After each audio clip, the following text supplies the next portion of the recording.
नमस्कार साथियों, स्वागत है आपका हमारे YouTube चैनल बालाजी इंस्टीट्यूट में। गाइज आज मैं आपके लिए टेक्सटाइल टेक्नोलॉजी थर्ड सेमेस्टर का जो सब्जेक्ट एक है इलेक्ट्रिकल टेक्नोलॉजी एंड इलेक्ट्रॉनिक्स, इसका प्रीवियस ईयर क्वेश्चन पेपर लेकर आया हूँ गाइज।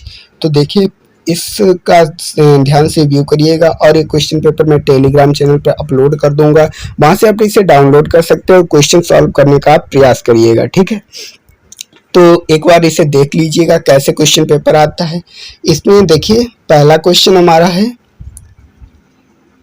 इसमें से देखिए 3 पार्ट दिए रखे हैं हमें, 3 में से आपको दो का आंसर देना है, 2 क्वेश्चंस का आंसर देना है और प्रत्येक क्वेश्चन का 5 मार्क्स मिलेगा आपको। तो पहला क्वेश्चन है, what do you understand by phase and phase difference in care of alternating quantities.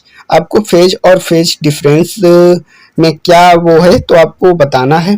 और सेकेंड है, what is power factor. Power factor क्या है, what are the disadvantage of low power factor, how it can be improved. आपको power factor के बारे में बताना है, इसकी क्या डिसएडवांटेज हैं एंड इसको हम कैसे इम्प्रूव कर सकते हैं गाइस।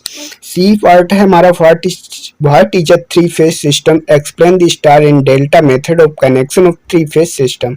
आपको 3 फेज सिस्टम के बारे में बताना है, एक्सप्लेन करना है कि स्टार और डेल्टा में क्या कनेक्शन है किसमें, 3 फेज सिस्टम में, ठीक है। तो ये क्वेश्चन थोड़ा सा इजी है ये वाला, और कौन सा है, ये तीनों ही क्वेश्चन इजी है, आपको 2 क्वेश्चन कर देने हैं। देखिए क्वेश्चन नंबर 2 का फर्स्ट क्वेश्चन है, name the essential of indicating instrument and explain in brief. आपको एसेंशियल ऑफ इंडिकेटिंग इंस्ट्रूमेंट के बारे में बताना है विस्तार में, ठीक है। और B part, explain the construction and working of an induction type watt hour meter with neat sketch. और C part, explain the working principle of a DC generator and describe the important parts of DC machine. आपको working और principle बताना है DC generator का और describe करना है कि इसके क्या क्या इंपॉर्टेंट पार्ट्स हैं किसके, डीसी मशीन के, ठीक है। और क्वेश्चन नंबर 3 है वो, for a transformer define.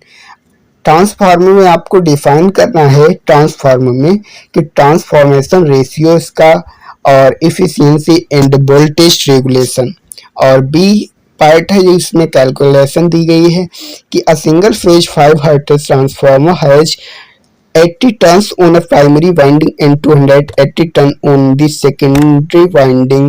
The voltage applied across the primary winding is 240 watt 50 hertz. Calculate, आपको अब कैलकुलेट आप करना है maximum flux density in the core, ठीक है। और सेकेंड हमें कैलकुलेट करना है इंड्यूस्ड ईएमएफ यानी विद्युत वाहक बल इन सेकेंडरी। और थर्ड पार्ट में the net cross sectional area of the core be taken 200 centimetre square. और सी पार्ट है हमारा question, why cooling of a transformer is essential, name the various types of cooling method. Transformer को cool कैसे किया जाए आपको उसी के बारे में लिखना है, ठीक है। और फोर्थ क्वेश्चन हमारे पास है, explain the construction and working principle of 3 phase induction motor. और बी पार्ट है, compare 3 phase induction motor with single phase induction motor. Compare करना है 3 फेज इंडक्शन मोटर की सिंगल फेज इंडक्शन मोटर के साथ। और सी पार्ट है, why AC supply can not be used for electroplating, explain in brief में आपको विस्तार में बताना है। क्वेश्चन नंबर 5 है, what do you mean by intrinsic and extrinsic semiconductors, name 2 intrinsic semiconductor. Semiconductor से क्वेश्चन पूछ दिया गया है। और बी पार्ट में, explain the working of general diode, explain the 5 से फर्स्ट तक कैरेक्टरिस्टिक ऑफ जनरल डायोड, ठीक। और C part, explain the construction and working of thyristor and give its 5 से फर्स्ट तक इसकी जो विशेषताएं वो आपको बतानी है। तो ये देखिए पूरा क्वेश्चन पेपर है और ये आपको टेलीग्राम चैनल पर मिल जाएगा, आप इसे सॉल्व करने का प्रयास कीजिएगा। तो मिलते हैं अगली वीडियो में, आज की वीडियो यहीं तक और जो भी दोस्त नया जुड़ा हो तो प्लीज चैनल को सब्सक्राइब कर ले ताकि टेक्सटाइल की हर नोटिफिकेशन आपको मिलती रहे।